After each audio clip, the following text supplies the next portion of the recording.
All right, we're back with another donut hole from the Money Donuts podcast here at Royal Credit Union, answering questions. So today's question is for Caitlin, who's in the room with us. She's a consumer loan underwriter. And the question today is, what's the best thing for a person to do after they've been denied for a loan application? Yeah.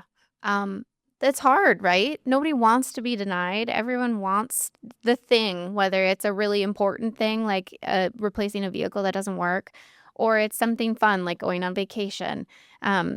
It's hard to be denied. The important thing in those instances is to find out, if you're not told at the time, how you can get approved in the future, right?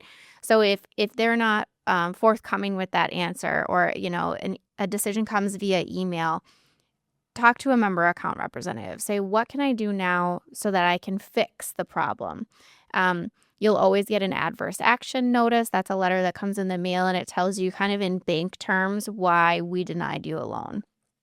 It's a regulation. You'll always get that. You can absolutely bring that to your local MAR, to your local branch, and say, hey, what does this mean to me, and how do I fix it in the future? I mean, you can also go into ChatGPT and do it too, right? But find out how you can move forward. Maybe it's not that day. Maybe you need to let the sting wear off a little bit before you do that. But we absolutely want to help counsel you to make sure you understand. And sometimes that does mean that a member account representative reaches out to an underwriter and goes, hey, how do we fix this? How do we restructure this? How do we move forward so that we are increasing their credit score so they do qualify next time? And we're more than happy to help with that stuff. Yeah, that's really good insight. I appreciate that answer, because it's a little bit of it depends, but it does have some good concrete next steps there too. Well, and don't forget to, be honest with your lender during that time as well. I know at Royal it's not necessarily a hard no, it's a not right now, but if you're not sharing why you really need that loan or what the situation is, it limits what we can do. And so while it might be a no to what the original ask was, maybe we can talk to underwriting and say, what can we do to make this work? Can we, make part of it work today, or so on? So advocate for yourself, ask how to get better and how to get to that yes standpoint, because we want to do that.